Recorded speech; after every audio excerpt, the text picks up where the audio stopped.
Monday afternoon. My name is Vanessa Barolsky. I'm on the AJDS executive. And just to give you a bit of context to this event, it's a side event for a broader conference on Palestinian solidarity that was held at Melbourne Uni over the last few days. So the conference that took place was part of basically decades-long solidarity between Indigenous Australians and Palestinians, particularly led by people like Gary Foley, in light of their common experience of settler-colonialism, which is what we're going to talk about today. So I think it was really important because while the world is increasingly characterized by more and more aggressive forms of nationalism, the conference that took place really emphasized cross-national and transnational solidarity for decolonisation. So this event has been organised specifically to grapple with the role of the Jewish community within settler colonial societies, both in Australia and also in Israel-Palestine, and to discuss and engage with why or if we engage in solidarity with Indigenous struggles, both in Australia itself as well as Palestine and Israel. So what we'll do is we'll have a facilitated discussion, I think for about 40 minutes or so, and then we'll have time for questions. So please, if you've got any questions, just note those down and there'll be space for that later. Okay, just to housekeeping, there's water over there, there's toilets on the right. And I'd just like to start with an acknowledgement of country. I'd like to acknowledge the traditional owners of the land on which we meet today and throughout Australia, and recognise their continuing sovereignty. I pay my respects to elders past, present and emerging. So we're very honoured to have three participants from the Solidarity Conference here today.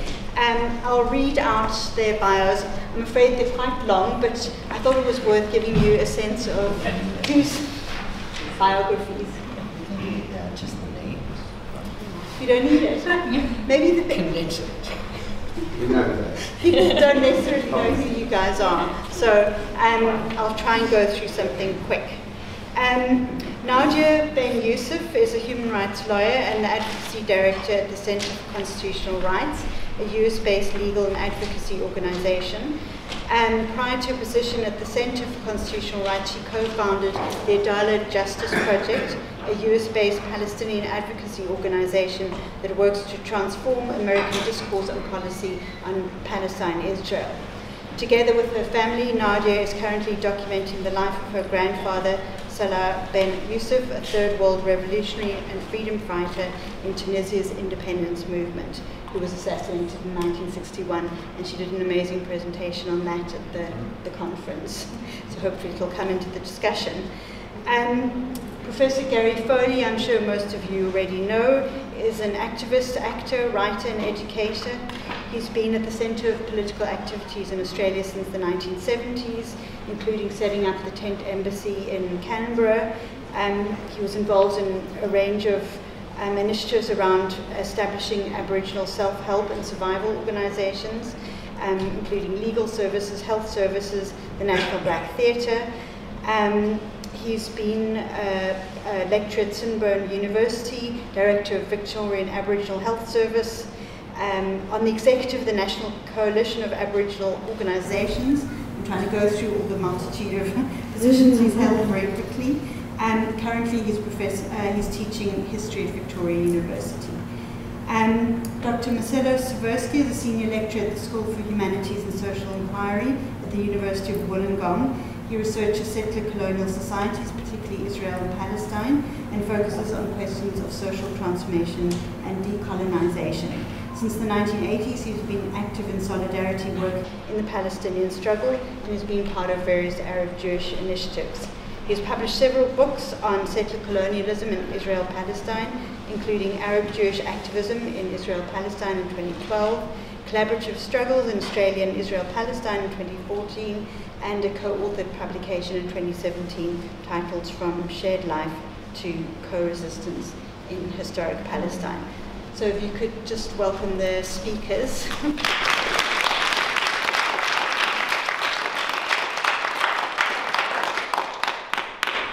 Okay, thanks a lot. Maybe we can start with the basic kind of introduction to what settler colonialism is. It's a term we kind of throw out a lot. What does it actually mean? And maybe if you... Could you speak louder, please? Okay. If we can start with the discussion about what settler colonialism, is that loud enough, is, and because it's a term we use quite casually, I think, to unpack what we actually mean by settler colonialism, and in terms of the situation in Israel and Palestine, as well as in Australia. Gary, maybe you can talk to that more specifically.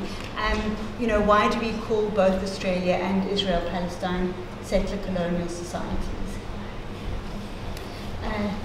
Start that side. Do we have a semester? You've got 5 minutes.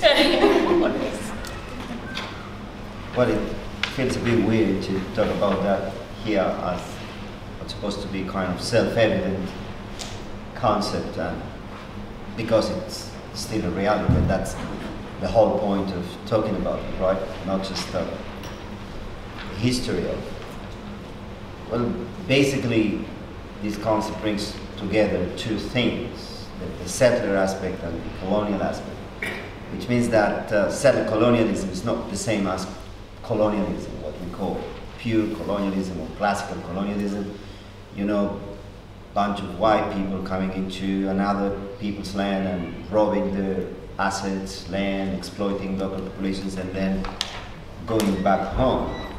Settler colonialism rather brings those white folks into another people's land and keeps them there.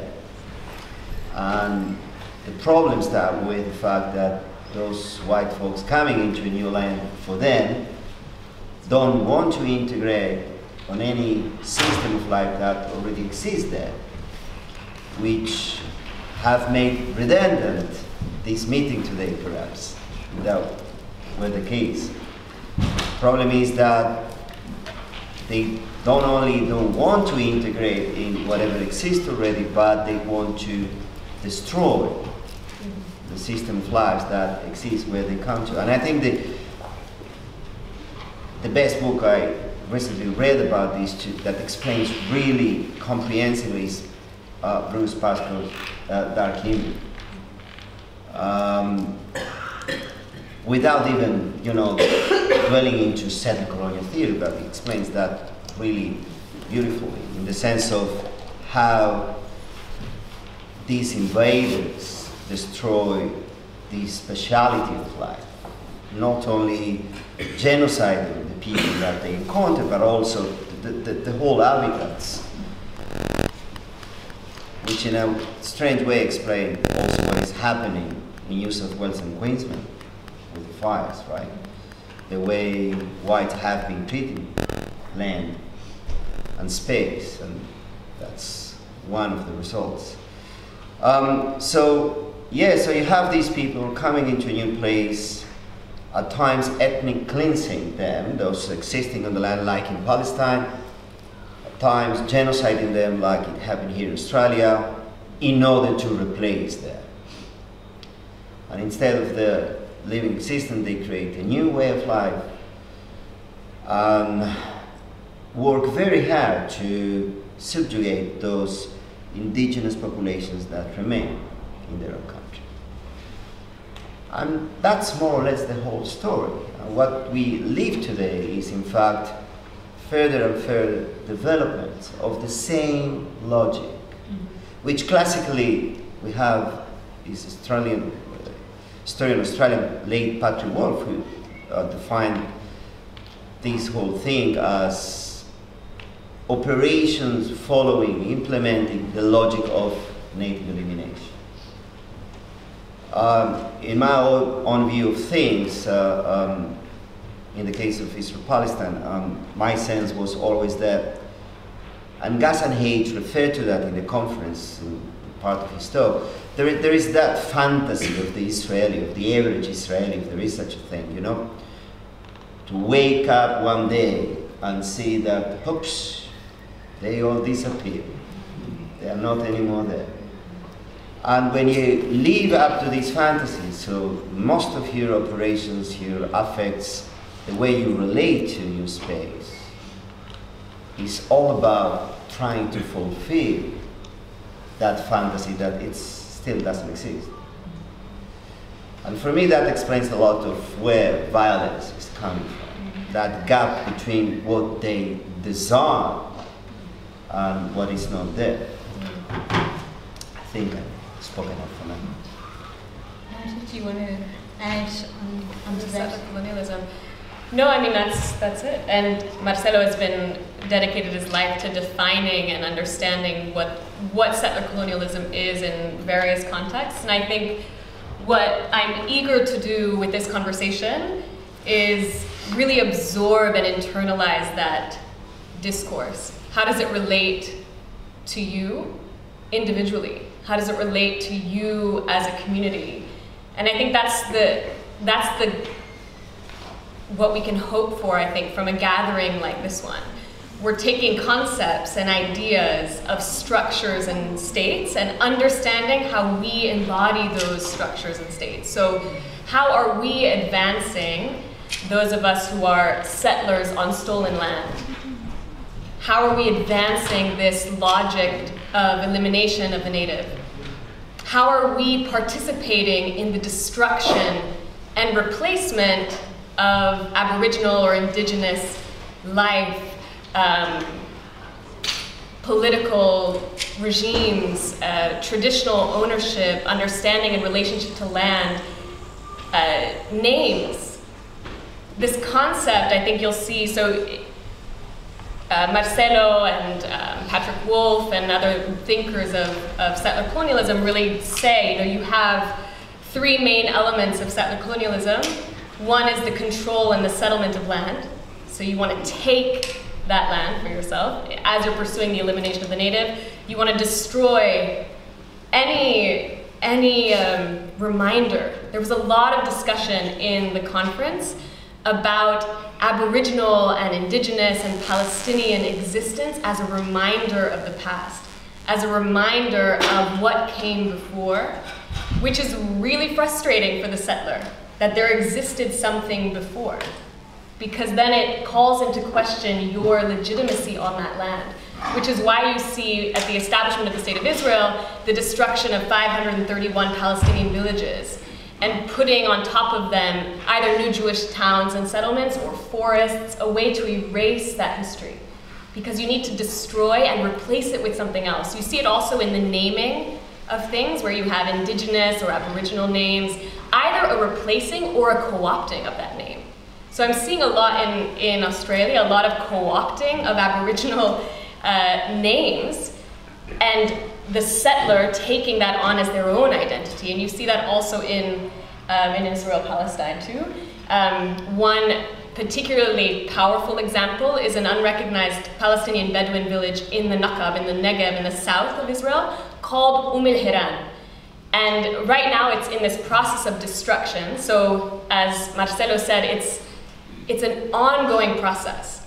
Settler colonialism is an ongoing process. Why? Because the native, the Aboriginal, the indigenous person remains steadfast.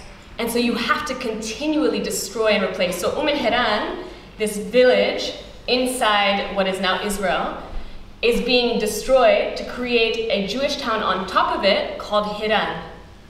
Hiran becomes Hiran. Destroy and replace. And when it's convenient, take those names to make sure that you have some sort of legitimacy. The same is happening in the West Bank, a town called Susia, and we discussed it a little bit as well. There's the Palestinian village of Susia being destroyed, and the nearby settlement is called Susia. So when it's convenient, you take the name. So destroy and replace, and then this concept that it's a structure and not an event. So what happens in settler colonial regimes as well is that you create entire political and legal regimes that legitimize conquest and displacement. So we can talk about it a bit too, just how that legal regime, particularly in Israel, was designed to make sure that the native was eliminated, but also to create this new imaginary of an indigenous Jewish presence on that land. So people are familiar with the law of return, as an example. The law of return, which says that any Jewish person anywhere in the world has automatic citizenship rights to Israel, creating this sense of indigeneity to the land. That because of who you are, you have an automatic right to citizenship in the land of Israel. And what we'll see is that that automatic right to citizenship is actually an automatic right of supremacy on the land. So this concept of subjugation too is enshrined in the law of return, and these concepts, these legal concepts that bolster and hold up a settler colonial regime. So as we're talking about Palestine, as we're talking about Israel, we're also talking, of course, about Australia. We're also talking, I come from the settler colonial regime of the United States, an entity established on Turtle Island in the same logic, with the hope that the indigenous people would disappear, that they would be either assimilated and then diffused. The concept is that the settler colonial regime and the settler can only exist if the native is gone. It's a zero-sum game, and I think I want to consider that particularly as we think through decolonization, which is a freedom and liberation struggle, which is very different than a zero-sum game of settler colonization, which is that the settler has to win and the native has to lose. Decolonization is something much richer and much more beautiful, and it's emancipatory because it's about collective freedom. And I want us to think about that as we're imagining the world that we want and not just responding to the world that we have. Thank you, Nadia. I think that's really important to bring it to emphasize the settler colonial present as Svirsky has talked about, and our own implication in that context. And Gary, do you want to talk about maybe the Australian context a bit more? What is settler colonialism to me? This. This is settler colonialism, as has been suggested by my two eloquent colleagues. It's an ongoing process, and hopefully I can get into this a little bit more further into this discussion. But the thing that particularly interested me being part of this conversation today was I've just come from 3 days of intense, fantastic discussions with people from the Palestinian diaspora and from Aboriginal people all over Australia. And it struck me that an opportunity like this would also enable me to talk a little bit at some point about what Colin Tatz once called the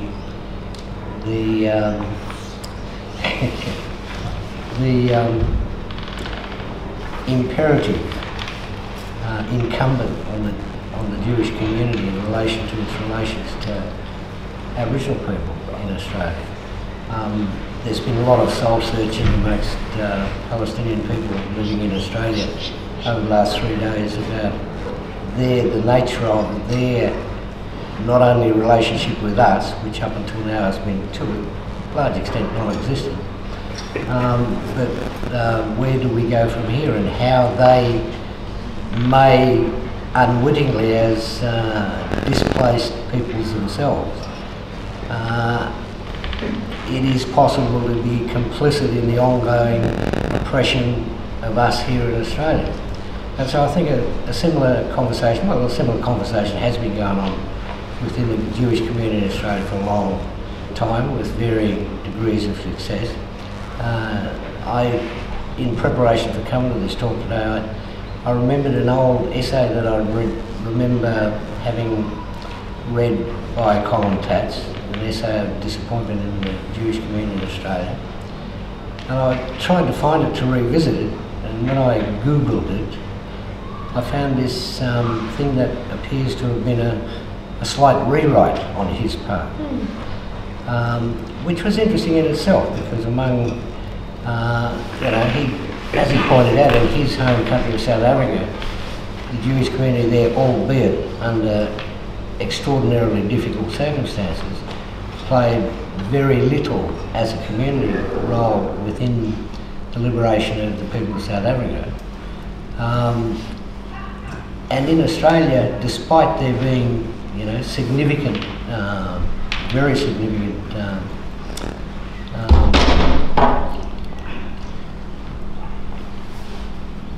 exceptions, the Jewish community in Australia, up until very recently, has been fairly absent from our movement. I know that I've known most of the Jewish people who have been involved in the Aboriginal organisations in my time, and I'm also conscious of some of the contradictions of the current stuff expressed in Colin Tatz's essay, because I mean, you know, I met Colin way back in the 60s. I've known Colin for a long time, but I'm a bit surprised to see him suggesting that, and this is part of what I'm trying to get at about the ongoing nature of settler colonialism. Some very prominent Jewish lawyers are involved in what, if you go to any law school in Australia, they'll teach you is the great delivery of land justice to Aboriginal Australia, the Mabo decision and the subsequent Native Title Act. Well, you know, whilst half of Australia may like to think that Brian Keane Cohen and his name will come to me, Cassidy, great heroes in that episode, I'd put it to you, what has native title and what has the Mabo decision really delivered to the Aboriginal people in this country who are the most deprived, as distinct from some of the more affluent ones. I mean, it's all fine and dandy to pat yourselves on the back and say, well, you know, we've made some great contributions to the Aboriginal struggle, but it's also required of you, I think, to examine, scratch beneath the surface and examine in a bit more detail the implications of some of these things that are claimed as great victories for us. You know, the fact that, you know, Aboriginal people are the most incarcerated people on earth in Australia today says something about, well, there's your evidence of the ongoing nature of settler colonialism. I mean, the vast majority of Aboriginal people still today live in abject poverty.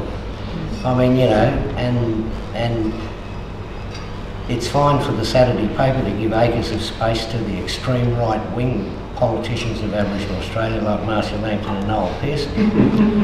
But how does that in any way sort of alleviate the suffering of the many rather than the few? You know? And so in order to properly develop meaningful relationships that have substance and do bring about some sort of ultimate benefit for the oppressed and do make some significant contribution toward some form of decolonisation, one must first re-examine your own history as a community, as a country, as an individual, you know. And how much do you really know about the history of Aboriginal Australia in just the last 30 years? You know, people like looking back and saying, oh, the terrible things happened then, but what about now? You know, what about what's going on now? You know, this bullshit treaty thing that's been proposed by the state government is yet another of a multitude of laughable sort of lipstick on a pig sort of gestures that we've seen in our community for all of my lifetime. And so, and you know, we've got a very eminent member of the Jewish community heading up this shonky Uluru Statement for the Heart thing, you know, which is your quintessential nice little sort of acceptable package put together by the black bourgeoisie. Forget the black bourgeoisie, folks, and I can probably be included in that as a professor. Forget the black bourgeoisie and the stuff that they, you know, convince you that you need to do to make you feel good. Look a bit deeper. and think a bit more. And I want to talk at some point, not now, but I want to talk at some point about the gesture of 1938 that Colin Tatz described as the exemplary example of the sort of commitment that could be offered, unsolicited and spontaneous. But we'll talk more about that later. Thanks, Gary. Well, I mean, we'll come back to those issues of connection between Jewish I'm South African, I almost said Jewish South Africans, Jewish Australians and the Indigenous community. But maybe we can just go back to something that you touched on, Nadia, is the whole question about Jews' relationship to the land of Israel, Palestine. I mean, Zionist discourse says that, you know, the Jews have this relationship of thousands of years to that area, and therefore in some ways they would claim that they're indigenous, and that Israel is a legitimate project of self-determination. So, I mean, what would you say in response to that assertion?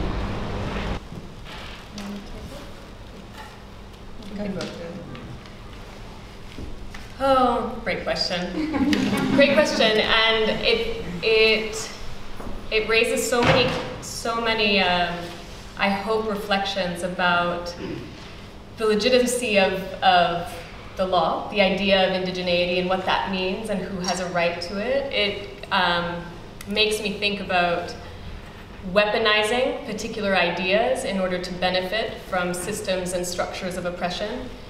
It makes me think about this very powerful quote of a comrade of mine in the Latinx struggle in the United States and migrant rights struggle. Her name is Leslie Quintanilla, and she, in a delegation to Palestine, she offered this reflection where she said, we have to be certain that our visions of liberation are not just settler dreams.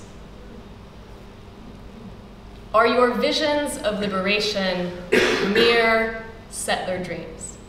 Meaning, when you're thinking about what freedom looks like, does it actually look like oppression?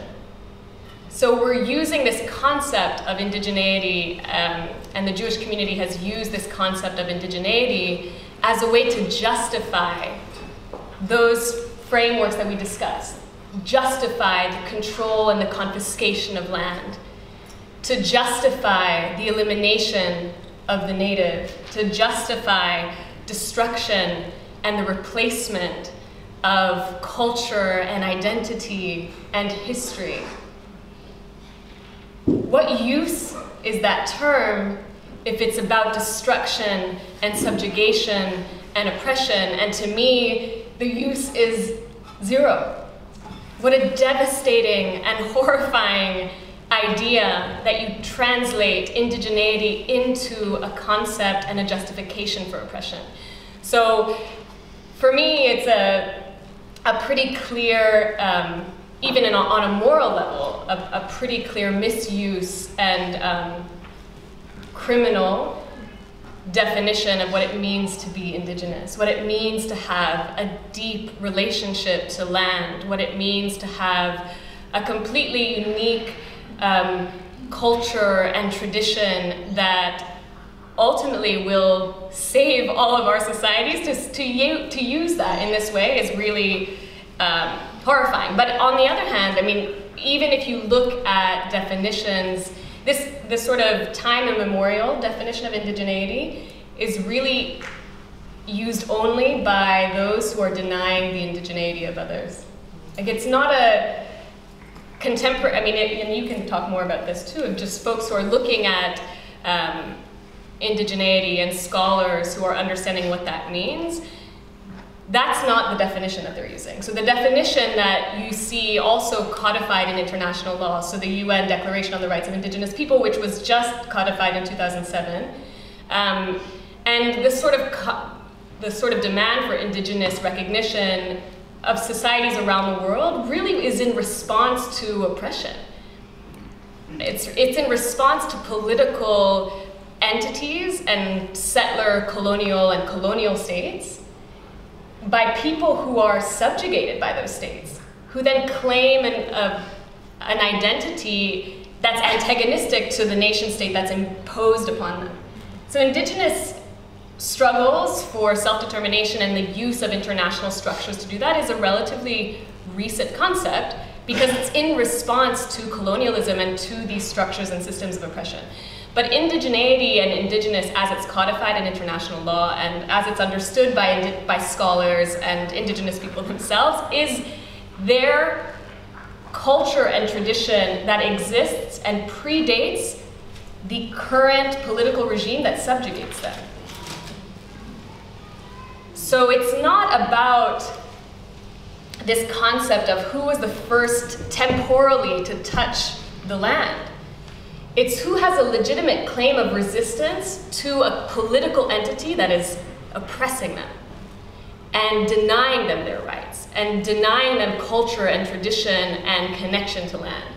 And that's a much more productive conversation for me than who historically, and often, may we just say, that these are often historical myths, right? That there's a deity that is a real estate agent, and we heard about that that said this particular land exists to you and I'm gonna write it in this book, and now that's your claim, and you can wipe away everybody else because you have a specific and a much more deeply rooted temporally claim to land,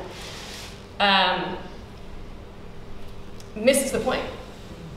It really misses the point for me. So I also put it back often when we're talking about this to in communities that are struggling with, but isn't our claim more legitimate because 2,000 years and 3,000 years, and isn't that what gives me the right to dispossess other people? We have nothing to talk about.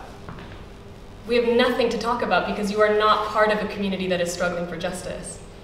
And if you can't, and as Professor Foley says, you have to look within about why you're using this concept.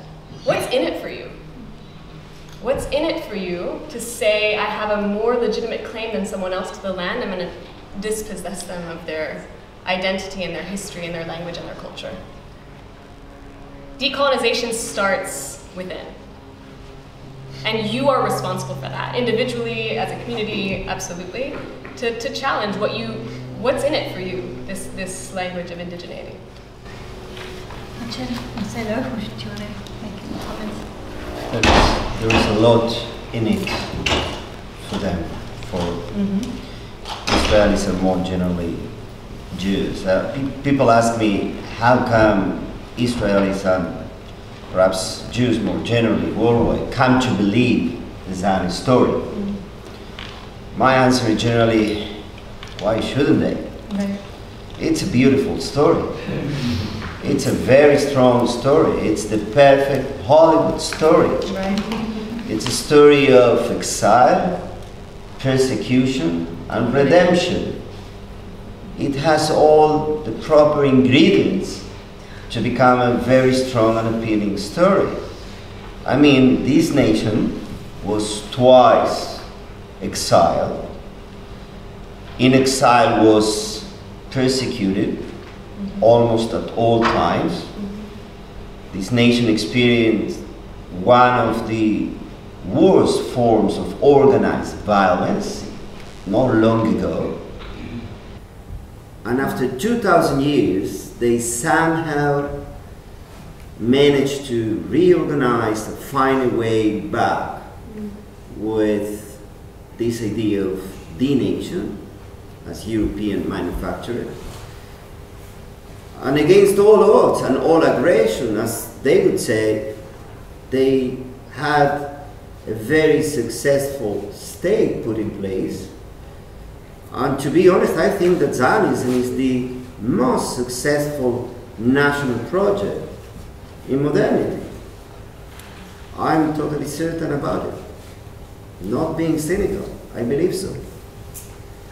And listen, in all honesty, this perfect story has many truthful ingredients. As a whole, in unity, the story is a lie. And that's the problem. The story is a fantasy, as you said before. Even if it has truthful ingredients, truthful components. These people were exiled, these people were persecuted, and so on and so forth. And it's a lie because the circumstance you just described, Nadia. Because we must think settlerism and indigeneity in the context of these modern conflicts and how they were created and what they produced. But there are more problems to the perfection of this story, obviously, that we tend not to deal with. For instance, persecution. Well, not all Jews were persecuted. If you look into the historical record, you will find that for most of the time, Sephardic, Maghrebi, and Mizrahi Jews not only were not persecuted, but in fact lived quite in harmony with the Arab people in the Arab nations where they live. And that's a story, obviously, that is not being taught in Israeli schools, no? Berlin universities. And there are not many scholars inquiring into this story. So we tend to depict and create this narrative of persecution around just one part of the Jewish nation, the Ashkenazi Jews, the white Jews, which is obviously also problematic in the way how we come to interpret the Holocaust. And not to mention that the very idea of redemption is very problematic, because what do you have to redeem exactly? From whom? From what?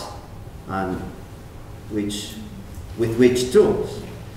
So there was no redemption, really. Then we come back to, obviously, the settler-colonial development. Now there is one more point here, which I will end with that for this part. It's very common in Zionist discourse to dismiss the settler-colonial or the colonial interpretation of Zionism because there was no metropole. As in classical, settler-colonialism, you have it here with the English back to England and so on and so forth. There was a sort of metropole, and this being increasingly conceptualized, but it was different.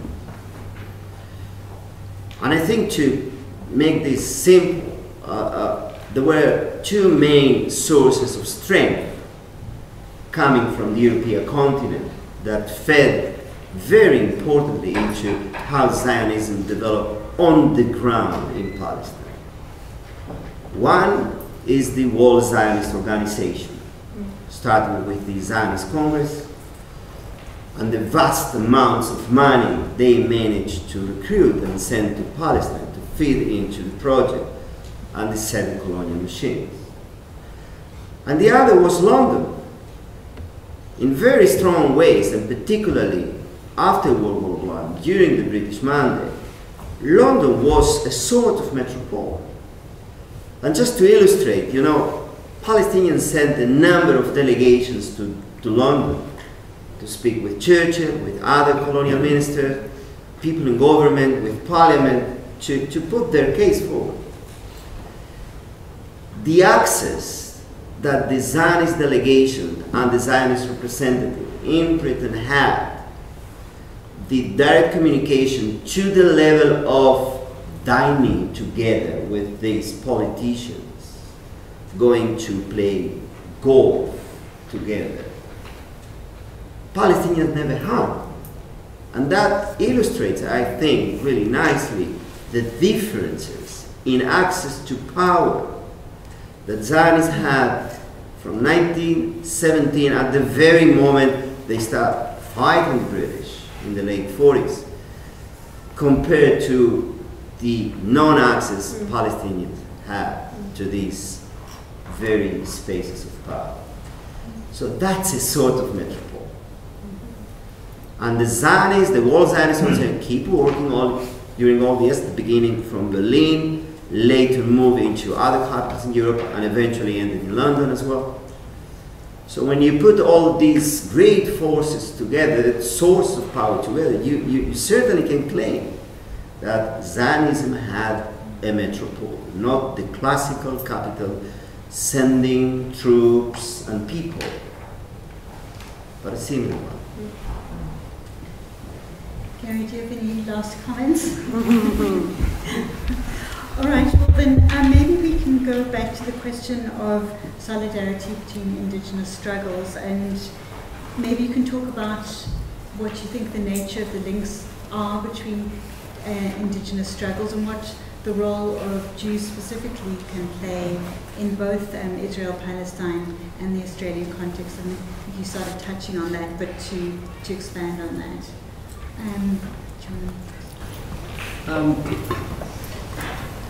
I think that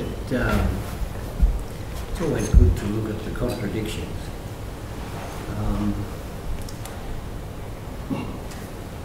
The primary focus of Tat's essay that I was talking about, I read before I come in, had to do with his speaking in high terms about the Holocaust Center's ceremony putting acknowledgement of William Cooper on their war.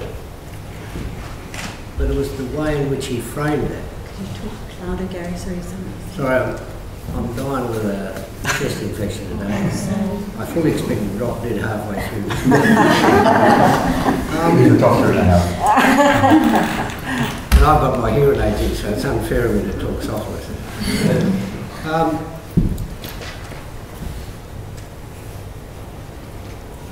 Colin Tatz himself is one of our greatest supporters in all of my lifetime within the Jewish community of Aboriginal people anyway.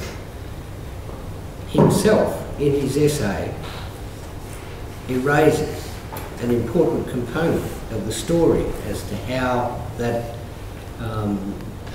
celebration at the Holocaust Centre came about.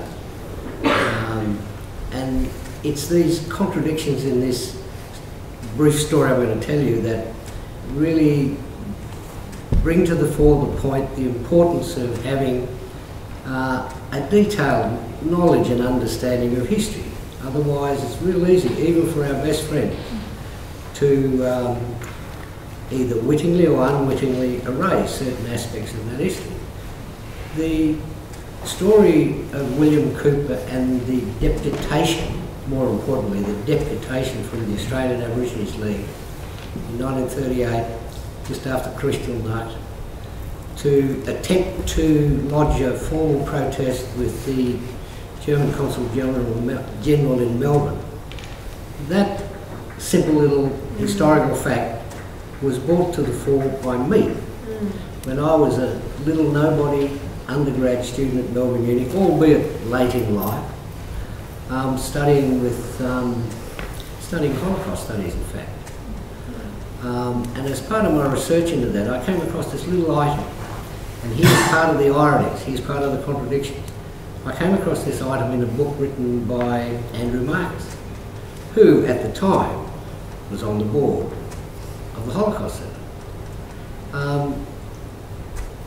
Andrew Marcus, as you know, and I concede, has a formidable reputation as a historian, but the fact that he did not see the significance in that little moment in 1938 that I saw made me wonder, well, you know. And so I was the one who took that information to the Holocaust Centre. I was the one who was aware through my research that I've been doing of the significance of the Holocaust Centre being in a community which has one of the biggest, population of survivors of what happened in Europe. And I was knowing that, knowing that the Holocaust Centre regard themselves as effectively a world authority on all matters to do with that, I took that to them in good faith. I said, here, I think you might be interested in this. And they were interested in it. They took it away, checked it out, realised I was right, and as a consequence of that, organised that big ceremony in the Holocaust Centre. Not only did Colin Tatz raise me from that story, on the occasion of the ceremony at the Holocaust Centre, it wasn't me who was asked to speak. I was the person who took that information to them. I was the one who knew all this story. Instead they got somebody, relative William Curtis, another associate colleague of mine, but who knew nothing about this, to speak. And why didn't they let me speak? Because it was known that I was a supporter of the Palestinian people. This disappointed me, but more than disappointed me, it raises the other contradiction. The contradiction of which I don't envy you for, but there is a significant contradiction for the Jewish community in expressing support, and as I've said, there have been many, but mostly individuals rather than as a community, down the decades long before me. There have been many who offered support, but especially since the State of Israel, I see there's a contradiction there. How can members of the Jewish community express strong support for us as the victims of settler colonialism, whilst at the same time not being able to perceive, you know, the situation of the Palestinians in a similar light? That's all. Thanks. It's quite an important challenge. Nadia, do you want to add to? About solidarity. And the role of the Jewish community in Australia and in Israel in terms of resistance. It's always a tough question for a non-Indigenous person, whatever, to find the right place where to contribute to transnational Indigenous solidarity or to your local Indigenous struggle. To begin with, because you need to ask permission for that. You need to be invited to that struggle. You can't assume you are invited because you were never invited to the land. It's a question I struggle with on different moments. I found different answers and tried to listen carefully to what Indigenous leaders say, how this can be done. So I don't have any formula really. Only thing that the best for non-Indigenous people implicated in the reproduction of settler-colonial power is to really consider how worth it is to continue to be attached to those poisonous values that we were born into.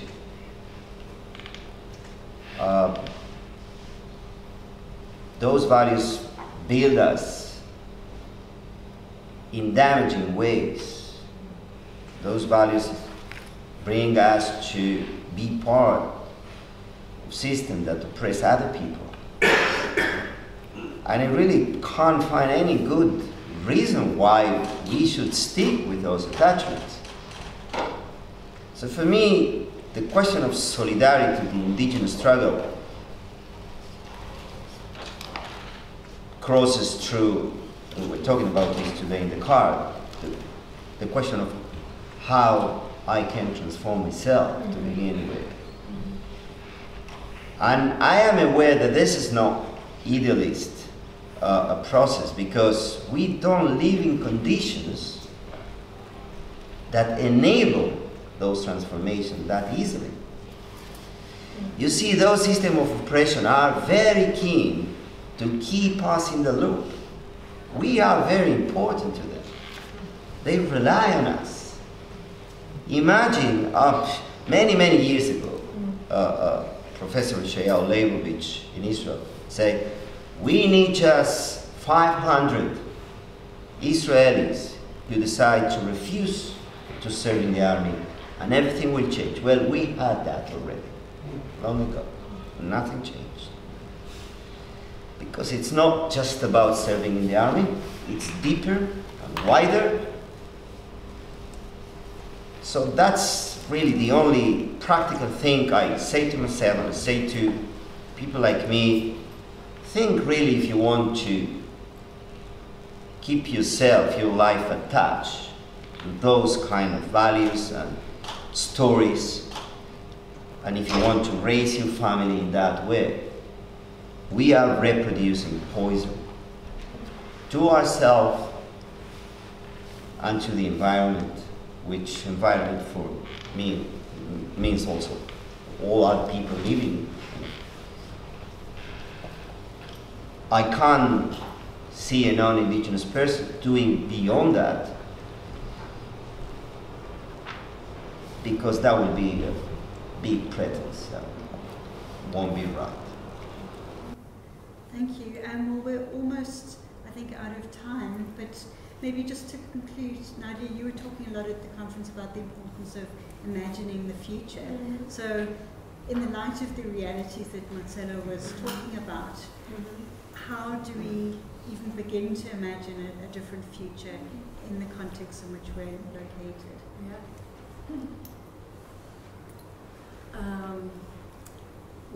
Is it important? Is it important? Yes. It's fundamental. It's fundamental, and I think, of the many lies that we are told about our condition, one that is particularly detrimental to our capacity to imagine is the idea that the world that we have is inevitable. Margaret Thatcher says there is no alternative. This is it. This is the world that you have. I think the conference, the opportunity to be in solidarity and in community, again, the definition of community is those with whom we struggle for justice. That's the alternative. And it felt healing to be in that space. So thank you to the organizers who are here, to Susanna, to Brianna, to Professor Foley, to Gary, Brother Gary. That's the alternative. And I want to think with you, Marcelo, about, you are invited to that space. That's the offering. The offering is that the alternative world that we have is one, Gary says, I don't envy your contradiction. Not you, but those who have this contradiction, who are refusing to reconcile that incoherence. The other side of that is freedom.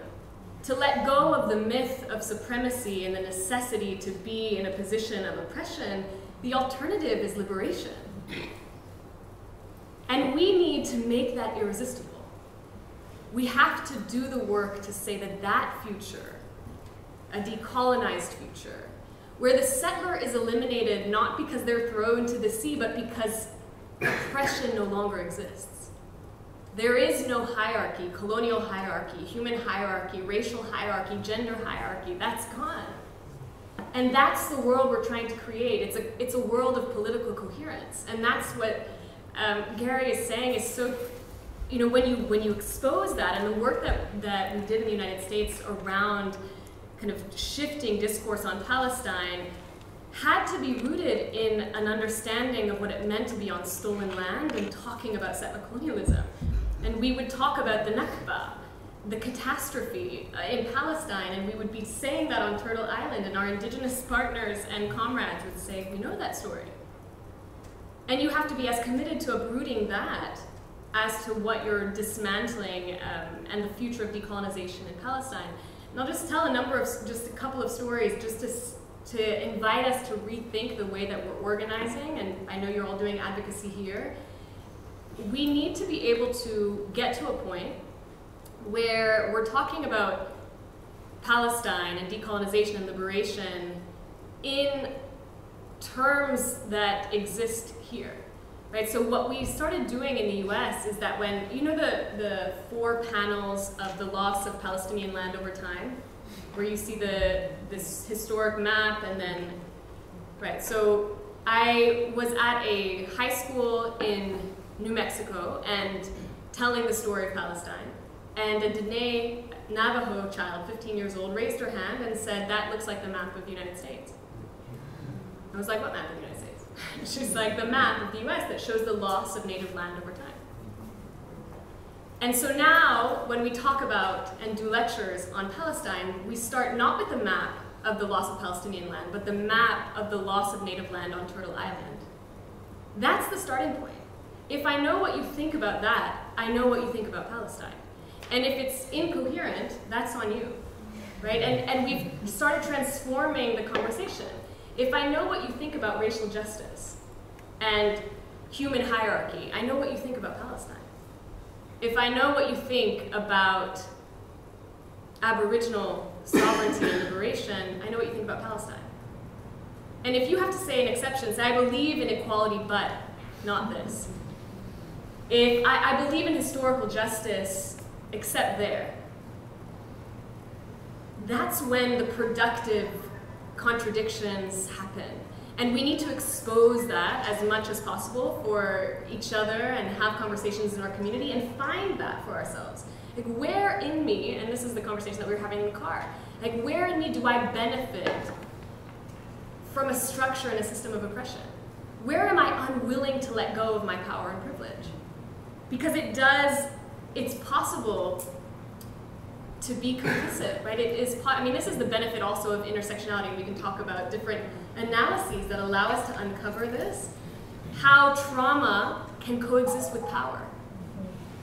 That's possible. How histories of dispossession can also coexist with histories of oppression and confiscation of land and settler-colonialism. And we need to figure out where that is and where that exists in ourselves and how committed we are to that, to say, which is why a lot of the work is internal. Right? A lot of the work of deconstructing these myths of hierarchy, particularly, are internal. Like looking at yourself and thinking about yourself. And so, I mean, I hope that begins the conversation, and that's also why solidarity is so critical. Solidarity is a praxis of love. And in love, you look at how and when you're harming the person you love. And you are committed to their freedom and committed to their well-being and to their liberation, and so you will relinquish your power and your privilege over them out of love. That's what solidarity is, and that's why it's such an invigorating and beautiful and hopeful space, and why we have to commit to it. You have to commit to it. I mean, and this is, Gary says, like, do you know the story? Do we know the history of this place? Do you know the history of your neighbors? The same concept in this last story, I was talking to a expert, quote unquote, and this we need to debunk completely, but an expert on Palestine at a think tank in DC, and I showed him the map of the loss of native land on Turtle Island over time, and he was horrified. And he's like, "Why are you doing that? That's like a terrible thing, because what a bad comparison to make, and what are you trying to say? Like, I should give up my land in Northern Virginia, like there's no native people there anyway, and like, why would you, when you're talking about decolonization, it's over there, right? Like, we believe in decolonization of Palestine, but here on Turtle, he didn't say here in the United States, and here in Virginia particularly, it doesn't apply to me. It does apply to you. Decolonization applies to you. It matters to you. And if it doesn't, on the land where you stand, then you have nothing to say about what's happening in Palestine. You have nothing to say. So we want to change the conversation and ask each other, ask our community, where do you stand here? Where do you stand in this struggle? And I'll know what you think, and I know what side you're on. And there really are sides. There's really a side. And we invite you, I think, without invitation necessary, there's a side of justice and of freedom. That's the side we're on. And so that's our choice, I think. And I again, thank you for organizing this conversation and for the conference, because that was the Freedom Side conference. And I was honored to be a part of it. Thank you, Nadia.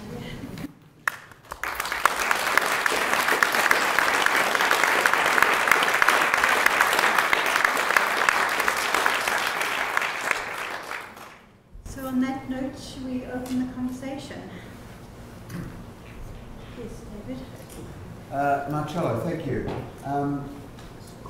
You started off by talking about white colonialism. I'd like to give you a couple of examples of non-white colonialism and get your feedback on that. And these are just a couple from my poor historical knowledge. For example, the House of Saud and its colonisation of Palestine up until 1967 through Jordan, through Hussein. The Chinese in Tibet, the Uyghur being colonised in Xinjiang, India and Kashmir. So there are plenty of examples of non-white colonialism at settler colonialism, which are typical of settler colonialism. So why do you just call out the whites, of whom I'm white? That's quite simple. I am white, I am Jewish, I am implicated in Israel, I am an Israeli. I lived there many years, so it matters to me. And now I live in Australia. You see, I'm 3 times a white settler. I was born in Argentina, Buenos Aires, to a white society, a country that was settler-colonized by the Spaniards, right?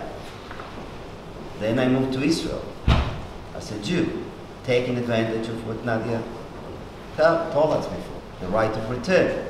And I became, for the second time, a white Jewish settler. And I'm here. So, historically, I might find interest in China and elsewhere, but I don't have too many lives to deal with stuff, so the things I've chosen to cope with and challenge are closer to my own personal history. Simple as that. Yep. I just wanted to make a comment about comparative settler-isms. So Australian settler colonialism and Israeli settler colonialism are very different things, and I'm sure this came up in the conference. And I'm speaking as someone, I've lived in this area for 12 years, but prior to that I lived in the Melbourne Jewish diaspora, outside the ghetto. So I've kind of really experienced it. You know, I'm an anthropologist, so I've kind of experienced it anthropologically living here. And I think, I mean, Australian settler colonialism is ubiquitous for white Australians. It's just something we take advantage of, get the advantages of every day. And it's relatively easy to be kind of a progressive, anti-racist white person in a place like Melbourne and support Indigenous sovereignty and maybe even pay the rent and go to a rally and so on. And it was also pretty easy to be an anti-Zionist Jew and say, well, obviously, Israeli colonialism is, you know, it's a bad idea. We can do it better. We can do the Middle East better. But then living in this area the last 12 years, it's been a real education in Israeli colonialism in a way that is so much, so visible. And I suppose I just want to make a comment about that kind of the images that people in the Jewish community, in the main Jewish community, are exposed to every day. And that's like images of children in hospital that we have to raise money for, in poor Jewish children, not to say that they don't need support, but you know, like we give money to Hadassah, and constantly I'm on so many mailing lists because people find out I'm a Jew in Caulfield and they send me all of these things. I don't know how they find out. And images, images of Israel. All the Jewish schools have got armed guards. So this, it's kind of been a real education in colonialism. And so in terms of like incoherence and contradiction, I think that, you know, AJDS has a huge job to do, even just to try and counter those really dense images that promote the idea of Israeli colonialism as very, very fragile and really in need of support, not like the kind of success of Australian colonialism. Any comments? I'm not sure what the question was. It was more of a comment, to be honest. Okay. There's a few things that I'd be interested in kind of interrogating or thinking with you about, is this concept of it's possible to be progressive and a racist. You're not progressive. But I think we have to eliminate that idea. There's this concept, I don't know if you use it here, PEP, progressive on everything except Palestine. Are you familiar with that? PEPs. So people who are PEPs, not progressive actually. To be progressive and anti-black, not progressive. To be progressive and anti-migrant or homophobic, not progressive. So I would challenge us to say, in fact, like if you're recycling and you believe in gay marriage, but you're a racist, like that, we don't get a liberal like cookie or badge, right? So challenging that, I would say, with regard to, you know, painting, this is the perfect story, the seduction of a story, right, about Israel, and the one that's that has been the most useful in terms of how we've disrupted discourse in the United States a bit on Palestine, has been to de-exceptionalize it. De-exceptionalize the story of Israel-Palestine, and that has been bringing it into a settler-colonial discourse, to bringing it into a discourse around racism and supremacy. It's really, because I think so often Palestine, Israel is seen as this very complicated, very different, you need to have a PhD to comment on it, how many books have you read, this is nothing that you understand, you can't possibly understand it. And if we just say, in fact, you can understand it, this is where you get to this coherent question. And so we have to de-exceptionalize this story, say we understand this story, we know the forces that are animating these policies of suppression and subjugation and oppression in Palestine, because we see it here, because we see it in our own society. And that's been, I would just offer that as a really effective advocacy strategy that gets really, really quickly to the incoherence of people's politics.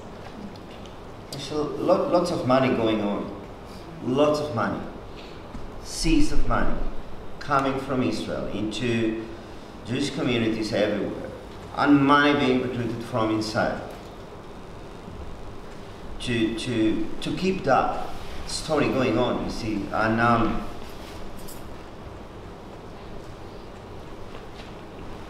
they have even a degree. The University of Haifa has a degree that makes you into a propagandist. Now they call it differently, they call it this first degree on anti-Semitism, history of anti-Semitism, but I know the syllabus. I learned, I studied it. So that's what they do. At that level, you need to understand the level of investment of this regime in reproducing itself, not just within, in the relation of oppression with the Palestinian, but outside, on the international arena, to keep the alliances alive. They are totally frightened from what is going on in the United States with the younger generation of Jews. Because they know that these castles can start coming from there. They recruit students in high schools. They pay them, they give them money to sit hours on social media to counter what you guys do. So it's that level of investment. I mean, I'm talking about, you know, the army and all that stuff. Look into, they're every day.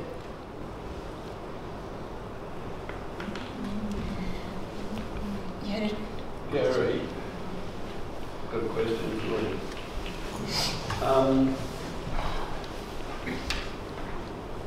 Just wondering, Yes, there you go. I don't want You're right. too loud because Gary can't speak very loud either. It's empathy. I just wanted to ask you about the notion of the black bourgeoisie. Very interesting concept, because I'm reading about the post-Civil War in the US, the Reconstruction era.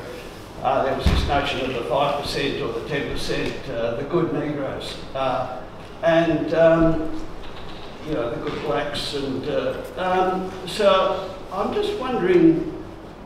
I've read quite a bit about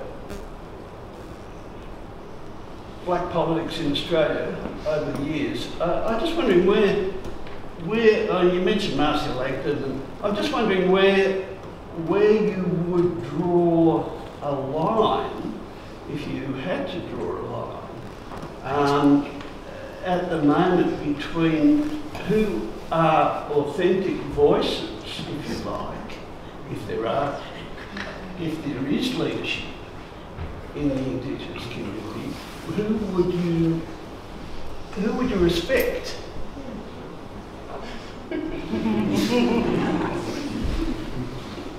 The black bourgeoisie as such did not exist when I was 21 years old. The black bourgeoisie emerged post-Whitlam, and the Whitlam government thought one of the ideas they had was to recruit as many Aboriginal people into the public service as possible. This is post-Aboriginal embassy. The government was terrified by what happened in 1972, Whitlam included, and it was perceived that a good way is to recruit all of the best and brightest minds of Aboriginal Australia from then on into the public service, into the sign of the Public Service Act, that zips their mouth for the rest of their lives. And also gives them nice rewards. But more recently, I mean today, any Aboriginal voice you can hear, don't trust it. Because the only way you're hearing that Aboriginal voice is going to be through mainstream media. And the tragedy of the mainstream media, well, you've got Sky News After Dark, which I watch avidly. It's one of the funniest sort of episodes. Murdoch introducing Fox News to Australia, you know, bit by bit. It's great. But you've got all of the tabloids in Australia owned by Murdoch. You've got increasing parts of the mainstream media being, you know, if not owned by Murdoch, then, you know, gradually infiltrated, even the ABC with all of these ex-Murdoch hacks coming in. So you're getting this really distorted voice. And I always thought, yeah, stupid me, even though I'm a professor, I thought that those who considered themselves progressive media within the Australian landscape, and I'm thinking very specifically in Melbourne, and the Saturday paper, the Quarterly Essay, the Monthly. I mean, here's a person who I consider to be a fairly close friend of mine. I've known him for a long time. I've known Anna for a lot longer than him. And I have challenged, and I put it to anyone in this room, if you know Maury, challenge him on this stuff we're hearing today. Because I've challenged him, and I haven't been back and saying to Maury, how is it that, you know, your publication give a narrow voice?